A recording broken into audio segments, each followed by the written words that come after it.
you, sir. Uday. नमो तस् भगवतो अरहतो सम्मा संबुद्धस्स। नमो तस् भगवतो अरहतो सम्मा संबुद्धस्स। नमो तस् भगवतो अरहतो सम्मा संबुद्धस्स। जैसा सर ने कहा है कि मेरा टॉपिक पहले से ही चल रहा है, व्हाट द बुद्धा टॉट्स। तो इस पर मेरे 2 टॉपिक हो चुके हैं सर। इसमें पिछली बार मेरा था इसमें भावना, व्हाट इज भावना, उसको लेकर के था। और आज द वे ऑफ प्योरिटी, इसको भगवान ने किस तरीके से कहा है उसको लेकर के मैंने जैसा पढ़ा और समझा है वो आपके सामने प्रस्तुत करना चाहती हूँ मैं। भगवान कहा है कि व्हाट इज प्योरिटी, क्या है प्योरिटी, शुद्धि क्या है, शुद्धि क्या और किस चीज से शुद्धि है। तो बुद्ध कहते हैं कि सभी मलों से रहित अत्यंत परिशुद्धि को ही शुद्धि समझना चाहिए। यानी कि जितनी भी इम्प्योरिटीज हैं वो चाहे फिजिकल हो या मेंटल हो, उन सभी से शुद्धि हो करके उसी को हमें शुद्धि समझनी चाहिए। और जब हम शुद्धि परिशुद्ध जो हमारा मन है, वही जब मन हमारा परिशुद्ध हो जाता है, शुद्ध हो जाता है,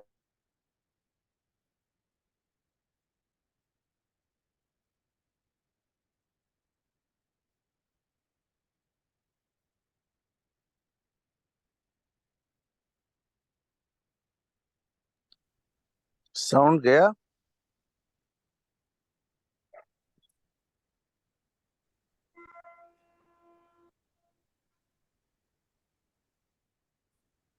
हेलो सर, आवाज आ रही है? अब आ रही है, आवाज आ रही है। हाँ, अब आई। जी जी जी। तो भगवान कहते हैं कि जब हमारा मन परिशुद्ध हो जाता है, शुद्ध हो जाता है, तो यही निर्वाण है।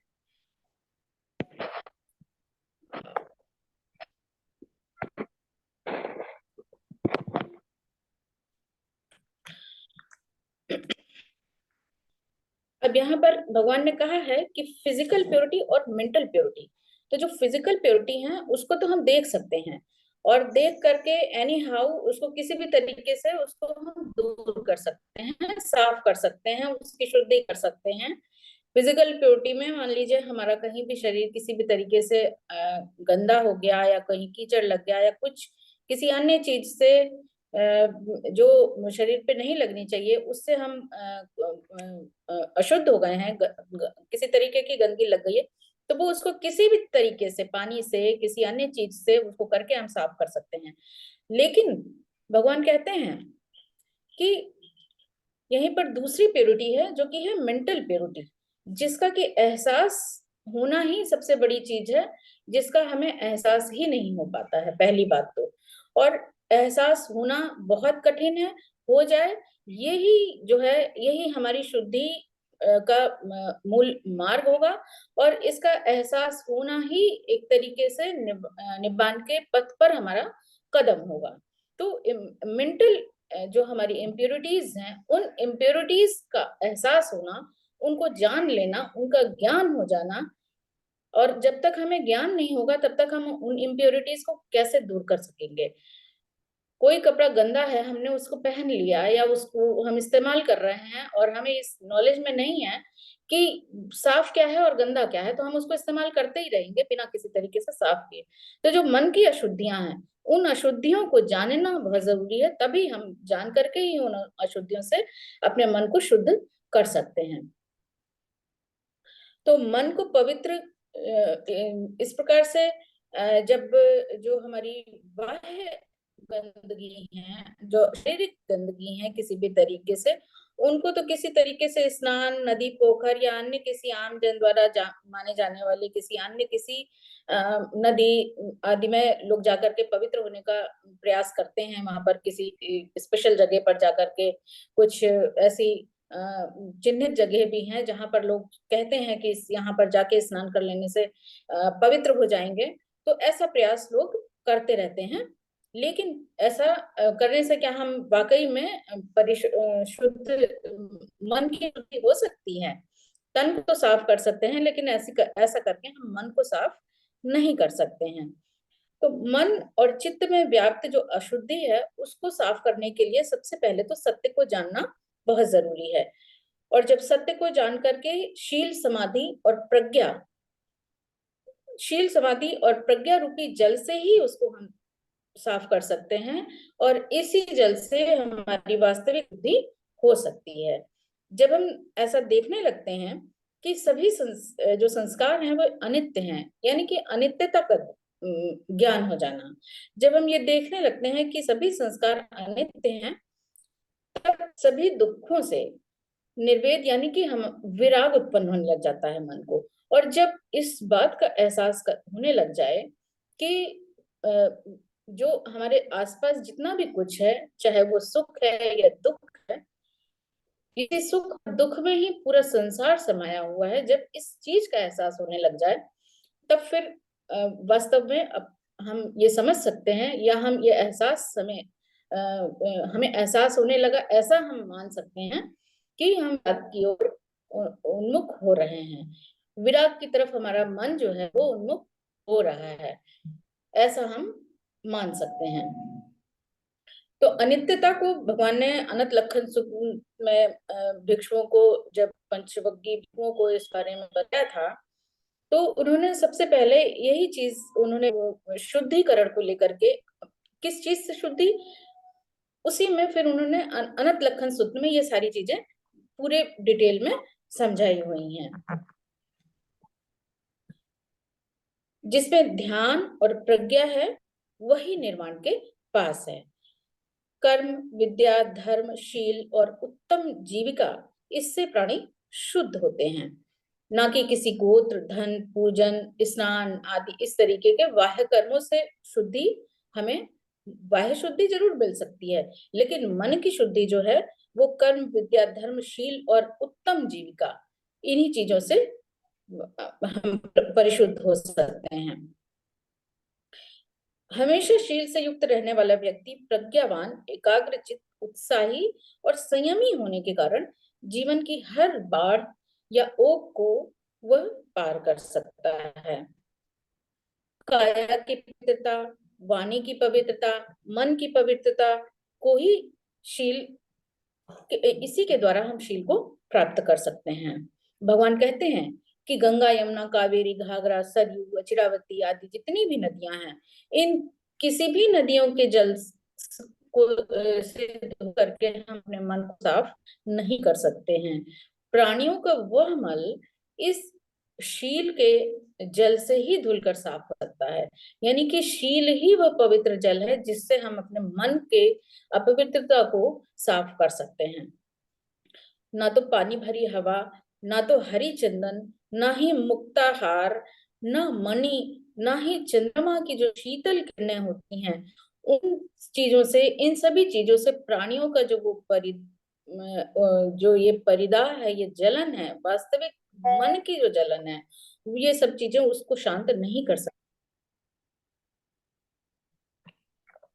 बल्कि भली प्रकार से रक्षा किया गया अत्यंत शीतल यह आर्यशील, इसी के द्वारा ये जो हमारे मन की जलन है, जो चित्त की जलन है, ये जो परिदाह है, इसको हम शील के ही द्वारा शांत कर सकते हैं।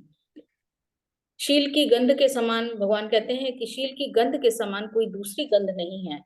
शील ऐसी गंध है जो कि वायु के विपरीत, वायु की दिशा में भी बहती है, और वायु की विपरीत दिशा में भी शील की गंध बहती रहती है। निर्वाण नगर में प्रवेश के लिए शील ही को भगवान ने मुख्य द्वार बताया है। मोती मणियों से सजे हुए सजा धजा राजा भी ऐसा सुशोभित नहीं होता है जैसा कि शील के आभूषण से विभूषित कोई भिक्षु शोभित होता है।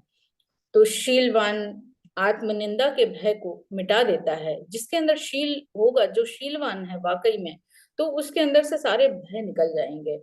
उसको इस चीज का भय नहीं रहता है कि आम सभा में जाने पर कोई मुझे क्या कहेगा। अगर वह शीलवान है, अपनी सही रास्ते पर चल रहा है, तो इस चीज का उसके अंदर भय रह ही नहीं जाएगा कि मैं जब कोई गलत काम नहीं कर रहा हूं तो किस चीज का भय, कोई मुझे कुछ भी कहे। हर किसी के अपने अपने विचार हैं। मैं शील की राह में हूँ, मैं शील पर चलायमान हूँ, शील शील की को ही पोषित कर रहा हूँ। तो ऐसी स्थितियों में अगर कुछ लोग जो अज्ञानी होंगे, जिनको ज्ञान नहीं है, वास्तविकता का ज्ञान नहीं है, सत्य का ज्ञान नहीं है, ऐसे ही लोग किसी की निंदा कर सकते हैं। तो ऐसे लोगों की निंदा से हम शीलवान व्यक्ति।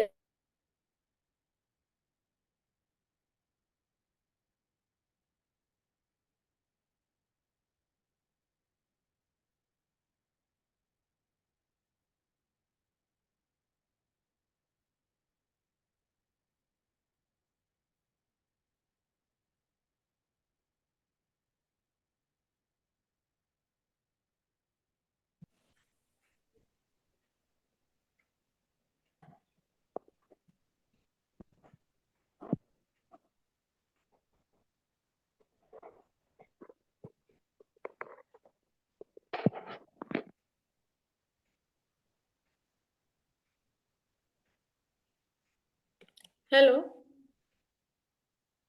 आवाज आ रही है सर? हाँ हाँ, आ रही है, आ रही है। आज सर नेटवर्क बहुत प्रॉब्लम कर रहा है। तो शील पर सुशोभित जो मनुष्य है, कोई व्यक्ति है, उसको किसी तरीके का कोई भय नहीं रहता। वो निंदा के भय से ग्रसित नहीं होता है, वो इन चीजों से परे हो जाता है। एक समय भगवान श्रावस्ती के जेतवन विहार में विहार कर रहे थे। तो एक दिन रात्रि के समय कोई देव पुत्र भगवान के पास आकर के उनकी प्रदक्षिणा करके एक ओर बैठ करके भगवान से उसने प्रश्न किया कि भगवान, भीतर भी जटा है, बाहर भी जटा है, जटा से प्राणी जन, प्रजाजन सभी जकड़े हुए हैं। इसलिए हे गौतम, मैं आपसे पूछता हूँ कि कौन है, कौन इस जटा को काट सकता है? तो भगवान ने उस देवपुत्र को उत्तर देते हुए भगवान ने कहा कि जो नर प्रज्ञावान है, वीर्यवान है, पंडित हैं, संसार में भय ही भय देखते हैं, यानी जिनको इस चीज का ज्ञान है कि ये संसार भय से ही, इस संसार में कितना भय है, हर तरफ चारों तरफ कितनी आग है, आगे ही आग है, जिसको इस चीज का एहसास है, ऐसा भिक्षु उस शील पर प्रतिष्ठित होकर के चित्त, समाधि और प्रज्ञा की भावना करते हुए ऐसी जटा को काट सकता है। भगवान ने अपने छोटे से उत्तर में शील, समाधि और प्रज्ञा की भावना करने का उपदेश यहाँ पर दिया होता है। तो जो व्यक्ति परिशुद्ध शील से युक्त होकर के समाधि और प्रज्ञा की भावना करेगा, वही इस संसार को में घुमाने वाली, यानी इस संसार में जो जाति जनन का मरण का चक्र है, ऐसी जटा रूपी तृष्णा का अंत करके निर्वाण को प्राप्त कर सकता है। भगवान सभा को संबोधित करते हुए कहते हैं कि मनुष्य की भ्रांति और दुखों का जो कारण है वो क्लेश ही है, क्लेश होते हैं। इन क्लेशों से मुक्त होने के भगवान ने 5 मार्ग बताए हैं, जिनमें से पहला मार्ग है कि सम्यक दृष्टि से वस्तुओं को देखते हुए उनके कारण और परिणाम को ठीक से जानना और पहचानना। सभी दुखों का मूल कारण हृदय में स्थित क्लेश ही होते हैं। इसलिए इन क्लेशों से दूर रहते हुए प्रयासरत रहना, इन क्लेशों से हमें दूर रह सकें, ऐसा हमें प्रयासरत रहना चाहिए। मिथ्या दृष्टि के वश में होने के कारण ही वास्तविक रूप में क्लेश उत्पन्न होते हैं और दुख देते हैं। क्योंकि मिथ्या दृष्टि किसी भी रूप में हो सकती है, चाहे वो हमारी 5 इंद्रियां जो हैं वो मिथ्या दृष्टि उत्पन्न कर सकती हैं किसी भी रूप में। तो इन चीजों का जब वास्तविक रूप को हम एहसास कर सकते हैं, कर सकेंगे, तभी हम मिथ्या दृष्टि से वापस बाहर निकल पाएंगे। और जब वास्तविकता का ज्ञान हो जाएगा तो जो चीजें हमें दुख देने वाली हैं उसका एहसास हो जाएगा, तो हम मन जो है हमारा स्वयं ही ऐसी चीजों से दूर भागने लग जाएगा। फिर भगवान दूसरा मार्ग बताते हैं कि वासनाओं पर विजय पा करके क्लेशों का शमन कर सकते हैं। और ये वासनाएं कैसे पैदा होती हैं? हमारी जो 6 इंद्रियां हैं, इन्हीं से पैदा होने वाली वासनाओं को संयत करके, उनका शमन करके हम क्लेश के मूल जो उनका सोर्स है उसको हम काट कर सकते हैं। फिर तीसरा मार्ग भगवान बताते हैं कि सभी वस्तुओं का उपयोग करते समय ठीक से विचार करना, कि उनका उपयोग किस तरह से करना है, उनका उपयोग करना है कि नहीं करना है। जैसे कि जब हम वस्त्र धारण कर रहे होते हैं तो वस्त्र धारण करने का मूल उद्देश्य हमारे शरीर को, हमारे तन को ढकना होता है। उसका मूल्य उद्देश्य सर्दी, गर्मी, धूप आदि से शरीर को बचाना होता है। उसी प्रकार से अन्न जो हम खा रहे होते हैं, तो अन्न का खाने का मूल उद्देश्य शरीर को शक्ति प्रदान करना है, बीमारियों से बचना, उसे पोषण प्राप्त करना है। तो इस तरीके से उचित मात्रा में, उचित जो हमें खाना चाहिए, जो खा रहे हैं वास्तविक रूप से वही खाना। तो हर चीज का जो भी हम इस्तेमाल कर रहे हैं उसका ठीक ठीक से ज्ञान होना, हम करके उसका उपयोग करेंगे, ज्ञान उसके बारे में जानकारी ले करके उसका उपयोग करेंगे, तो हम क्लेशों से बचे रह सकते हैं, यानी कि दुख से बचे रह सकते हैं। फिर चौथा मार्ग बताया है कि सहनशील होना। और जो व्यक्ति सहनशील होगा तो वो क्रोध के वश में जल्दी से नहीं आएगा, और जब क्रोध के वश में नहीं आएगा तो दुखों से दूर बना रहेगा, क्लेश से दूर बना रहेगा। फिर पांचवा बताते हैं कि सभी तरह के संकट से यथासंभव दूर रहना। जैसा कि सयाना लोग कह गए हैं कि जंगली कुत्तों और पागल लोगों से दूर रहते हैं, वैसे ही जहां नहीं जाना चाहिए वहां नहीं जाना चाहिए। और ऐसे स्थान, ऐसे लोगों से कोई संबंध नहीं रखना चाहिए जो किसी तरह से विवादित हो, बुरे हो, मिथ्या दृष्टि वाले हों, अकुशल विचार वाले हों, अकुशल कर्म करने वाले हों। तो भगवान इस तरीके से इन 5 मार्गों को बताते हैं कि इस प्रकार से हम अपने क्लेशों से दूर रह सकते हैं, दूर हो सकते हैं। भगवान कहते हैं कि यदि मन अशुद्ध है तो निश्चय ही सारे आचरण हमारे जो हैं वो अशुद्ध हो जाएंगे, और यदि आचरण अशुद्ध है तो दुख ही पैदा होगा। इसलिए मन और शरीर को पवित्र रखना, यानी कि मन की शुद्धि सबसे ज्यादा महत्वपूर्ण है। मन की शुद्धि के लिए मन को अशुद्ध करने वाले विचार, जैसे कि लोभ, क्रोध, घृणा, स्वार्थ, ईर्ष्या आदि, इन चीजों का त्याग ही शुद्धि ला सकता है। अंगुत्तर निकाय के दूसरे भाग में भगवान ने भिक्षुओं को संबोधित करते हुए कहा है कि भिक्षुओं, 4 बातों का बोध न होने के कारण ही, उनका ज्ञान न होने के कारण ही मेरा और तुम्हारा इस संसार में दीर्घ काल तक दौड़ते रहना, बार बार जन्म ग्रहण करना लगा ही रहता है। भगवान कहते हैं कि वे 4 बातें क्या है भिक्षुओं। तो पहला कहते हैं कि आर्यशील का बोध न होना, फिर दूसरा है आर्य समाधि का बोध न होना, और तीसरा है आर्य प्रज्ञा का बोध न होना, और चौथा है आर्य विमुक्ति का बोध न होना। तो जिसको इन 4 आर्य धर्मों का ज्ञान नहीं होता है, और जिसको इन 4 बातों का ज्ञान हो जाता है, वह भव तृष्णा का उच्छेद कर देता है, और इस जाति जरा के चक्र को, जाति मनन के चक्र से वह पार हो जाता है। और जिसको इन 4 आर्य धर्मों का बोध नहीं होता है, वह धर्म विनय से पतित हुआ माना जाता है। इसी प्रकार से भिक्षु 4 बातों से युक्त मूर्ख, अपंडित, असत पुरुष अपनी हानि करता है, और विज्ञ पुरुषों की दृष्टि में छोटे बड़े दोषों को करने वाला होता है। वह बहुत ही अपुण्य कार्य करता जाता है, अज्ञानतावश बहुत ही अपुण्य कार्य करता रहता है।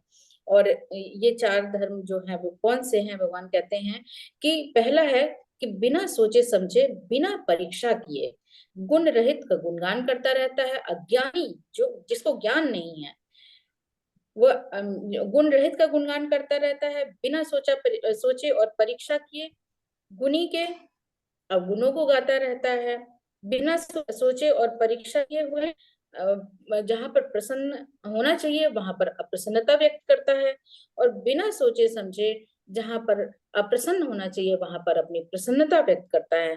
तो इस प्रकार से जो अज्ञानी पुरुष होता है वह हमेशा ही अपनी और दूसरों की हानि कराता ही रहता है।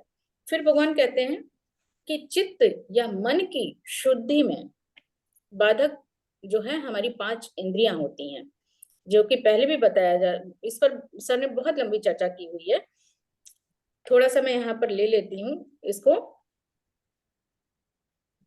जो और चूंकि हमारी जो ये शुद्धि में बाधक 5 इंद्रियां हैं, यहीं से वासनाओं का जन्म होता है।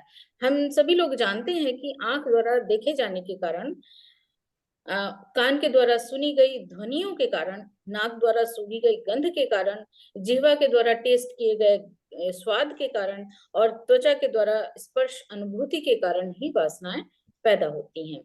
अधिकतर लोग जो हैं वो शरीर की भोग लालसा के वश होकर के भोग के बाद पैदा होने वाले बुरे परिणामों को नहीं देखते हैं, और मन जो, जैसे कि वन में कोई भी बहेलिए के जाल में लोभ लालच वश हिरन फंस जाता है, उसी प्रकार से मार के द्वारा फैलाए हुए इस जाल में जो है ये मन इसी प्रकार जन्म जन्मांतर तक फंसा रहता है, जब तक कि हम इस चीज का ज्ञान नहीं कर पाते हैं कि जो ये वासनाएं हैं ये हमें किस तरीके से जकड़े रहती हैं, इसका हमें ज्ञान जब तक नहीं होता है तब तक जन्मांतर का जो ये जाल है उसी में हम बिधे रहते हैं। क्योंकि ये जाल बहुत ही खतरनाक होता है, और ये जाल जो है हमें सिर्फ एक ही जन्म का नहीं, बल्कि पता नहीं किस जन्म में हम किस योनि में जन्म लेंगे और वहां पर किस तरीके का दुख हमें भोगना पड़ जाएगा, ये तो हमारे कर्म ही निर्धारित कर देते हैं। लेकिन जब इस चीज का एहसास होने लग जाए कि अगले जन्म में ये जो हम कर्म कर रहे हैं, इन्हीं कर्मों के परिणामवश किस तरीके की कैसा रूप मिलेगा, तो इस चीज से भय लगने लगेगा जब इसका एहसास होने लग जाएगा। तो इसके लिए भगवान ने इस तरीके से बताया है कि मान लीजिए, एक उदाहरण दिया उन्होंने कि मान लीजिए कि हम सांप, मगरमच्छ, चिड़िया, कुत्ता, लोमड़ी और बंदर, इस प्रकार से 6 बिल्कुल अलग अलग स्वभाव वाले जो प्राणी हैं उनको पकड़ करके हम अगर किसी एक रस्सी आदि से उनको बांध दें और फिर इन 6 प्राणियों को किसी एक ही स्थान पर उनको रख दें, किसी मतलब किसी पिंजड़े आदि में उनको रख दें, तो चूंकि ये 6 विभिन्न प्रकार के प्राणी हैं, उनके स्वाभाविक गुण भी अलग अलग हैं, तो अपने स्वाभाविक गुणों के अनुसार ही सांप अपने बिल में भागने की कोशिश करेगा, मगरमच्छ पानी में जाने की कोशिश करेगा, वही चिड़िया आसमान में जाने की, तो कुत्ता गांव में जाने के लिए, और लोमड़ी सूने मैदान में, बंदर जंगल आदि में जाना चाहेगा। इसलिए उनमें पारस्परिक संघर्ष भी होने लगेगा, और एक ही रस्सी से बंधे होने के कारण जिसकी शक्ति जो होगी वो सबसे तीव्र होगी, सबसे ज्यादा शक्ति जो होगी वो दूसरे को भी अपने साथ घसीट ले जाएगा। तो ठीक इसी प्रकार से कहते हैं, भगवान कहते हैं कि इसी प्रकार से मनुष्य नेत्र, श्रवण, नासिका, जिह्वा, त्वचा और चित्त, इन 6 इंद्रियों की वासनाओं और विविध प्रकार से लुभाए जाने वाले जो उसकी प्रबल, जिसकी भी वासना सबसे प्रबल होगी उसी के अधीन वो हो जाएगा। तो सबसे मुख्य क्या है कि इन वासनाओं के ऊपर अपना कंट्रोल करना। अदरवाइज कहीं से भी कोई खुशबू आ रही हो, कहीं कुछ पकवान के तले जा रहे हो, तो जब उसकी गंध आती है तो सबसे पहले नाक से उस गंध को सूंघ करके जीभ स्वयं ही उसका टेस्ट अनुभव करने लग जाती है। इतना प्रबल ये जो वासनाओं का अधीन है, ये इतना प्रबल होता है। तो इन 6 और वहीं पर कहते हैं कि यदि इन 6 प्राणियों को एक किसी मजबूत खंभे से, लोहे के खंभे से बांध दिया जाए, तो वे तब तक छूटने की कोशिश करते रहेंगे जब तक कि थककर चूर ना हो जाएं, और फिर खंभे के पास जब वो थक जाएंगे तो खंभे के पास चुपचाप वहीं पर पड़े रह जाएंगे। तो ठीक ऐसे ही यदि लोग अपने मन को अभ्यास के द्वारा संयत करें, तो जो उनकी बाकी जो 5 इंद्रियां हैं वह उन्हें नहीं सताएंगी, मतलब उनके वश में आने लग जाएंगी। तो मन को संयत करना करके ही हम इन वासनाओं पर विजय पा सकते हैं। लोग अपने अहंकार की तृप्ति के लिए यश कीर्ति की कामना करते हैं, किंतु ये जो यश कीर्ति है वो उस अगरू या उस फूस के समान है जो कि थोड़ी ही देर में जलकर शांत हो जाती है, बुझ जाती है। तो फिर ऐसी यश और कीर्ति का क्या क्या फायदा है, जिसको कुछ क्षण भर के लिए ही लोग जानेंगे, थोड़ी देर के लिए जानेंगे, और फिर जब भले भले आप जीवित ही क्यों न रहे उस तब भी वो आपकी यश और कीर्ति वहीं पर समाप्त हो जाती है कुछ ही समय पश्चात ही।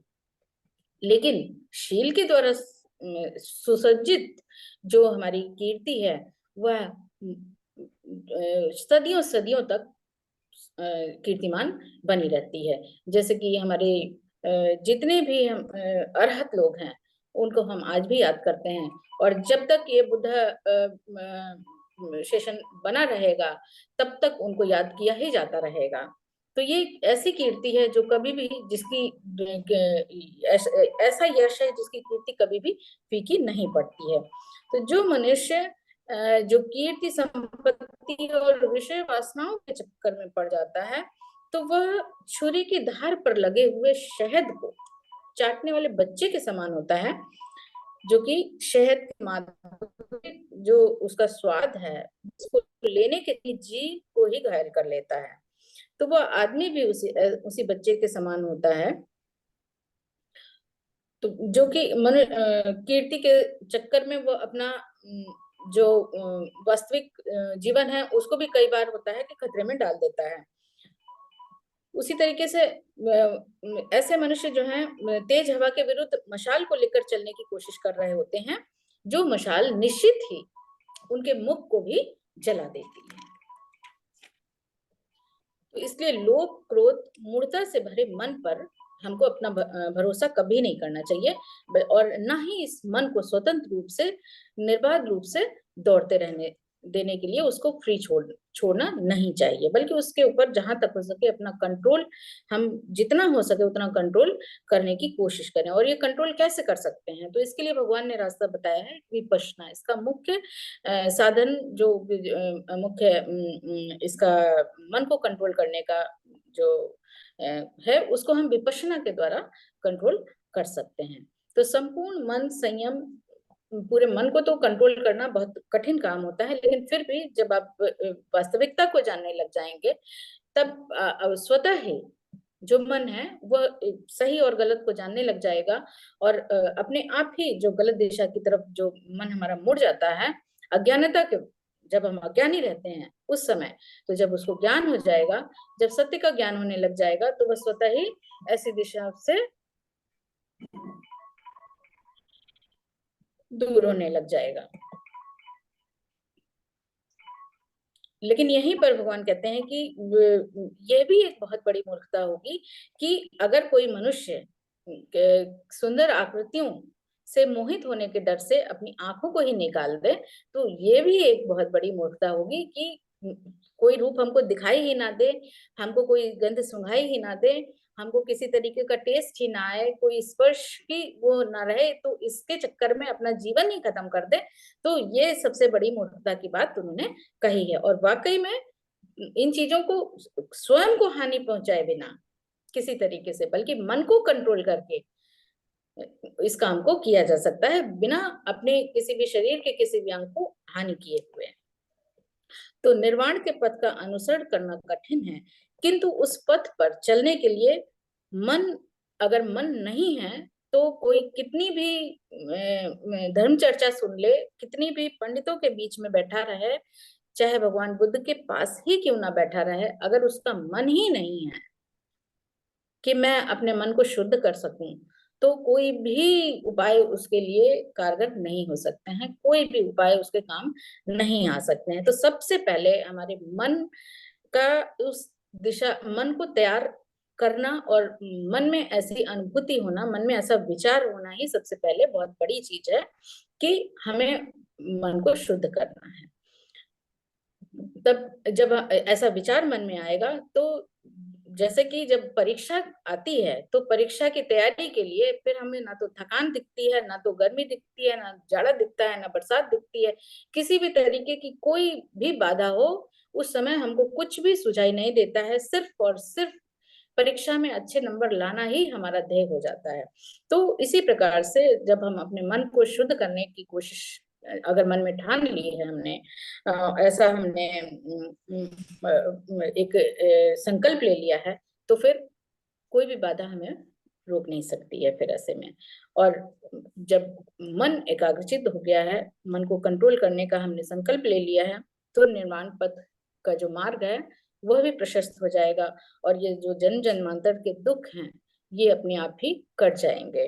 तो इसी के साथ अपने आप को मैं इसी दिशा में प्रयासरत करते हुए आज की वाणी को यहीं पर विराम देती हूँ। आप सभी लोगों ने मुझे ध्यान से सुना, इसके लिए सबको बहुत बहुत आभार व्यक्त करती हूँ। सभी को नमो बुद्धाय।